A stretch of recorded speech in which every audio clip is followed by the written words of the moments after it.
Welcome to screen వస్తి. నేను మీ శివాని. ఆంధ్రప్రదేశ్లో జగన్ పాలనలో జరిగిన దారుణాలు, అక్రమాలు తవ్వే కొద్దీ వెలుగులోకి వస్తూనే ఉన్నాయని కామెంట్లు ఏపీ రాజకీయాల్లో బలంగా వినిపిస్తున్నాయి. ఇక వాటిని బలం చేకూరుస్తూ రోజు రోజుకో సరికొత్త వ్యవహారం అయితే వెలుగులోకి వస్తుందని చెప్పాలి. ఇక ఈ నేపథ్యంలో తాజాగా జగన్ చివరి 6 నెలల్లో చేసిన ఒక దారుణమైన వ్యవహారం తెరపైకి వచ్చింది. ఇప్పుడు ఈ వ్యవహారం వైరల్ గా మారింది.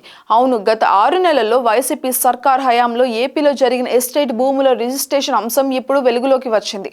ఇందులో భాగంగా గత 6 నెలల్లో సుమారు 39,398.07 ఎకరాల ఎస్టేట్ భూములు రిజిస్ట్రేషన్లు జరిగాయని అంటున్నారు. దీంతో పేదలకు కేటాయించిన ఈ ఎస్టేట్ భూములను వైసీపీ నేతలు, పలువురు అధికారులు కొట్టేశారని అయితే అంటున్నారు. ఇక ఎస్టేట్ భూములకు యాజమాన్య హక్కుల కల్పన పైన నాటి వైసీపీ ప్రభుత్వం నిర్ణయం తీసుకోవడానికి ముందుగా పేదల నుంచి ఆ పార్టీ నేతలు, అదేవిధంగా సీనియర్ అధికారులు ముందస్తు ఒప్పందాలు కూడా చేసుకున్నారని అంటున్నారు. ఇక ఆ విధంగా పేదల భూములు చౌక ధరకు కొనుగోలు చేశారని అంటున్నారు. ఇక ఇదే సమయంలో యాజమాన్య హక్కుల కల్పన నిర్ణయం అనంతరం నిషిద్ధ జాబితా 22A నుంచి రాష్ట్ర వ్యాప్తంగా 9,975.23 ఎకరాలను తొలగించారని చెప్తున్నారు. ఇలాగా వైసీపీ ప్రభుత్వ హయాంలో యాజమాన్య హక్కుల కల్పన నిర్ణయం వెలువడిన వెంటనే కొంతమంది పెద్దలు తమ పలుకుబడిని ఉపయోగించి తమ పేరిట, బినామీల పేరిట రిజిస్ట్రేషన్లు చేయించుకున్నారని అంటున్నారు. ఈ సమయంలో జీవో నెంబర్ 596 అమలు తాత్కాలికంగా నిలిపివేసిన ప్రస్తుత ప్రభుత్వం వాస్తవాలపైన స్పష్టత వచ్చిన అనంతరమే మార్పులు, చేర్పులపైన ఒక క్లారిటీ తీసుకునే అవకాశం కూడా ఉందని అంటున్నారు.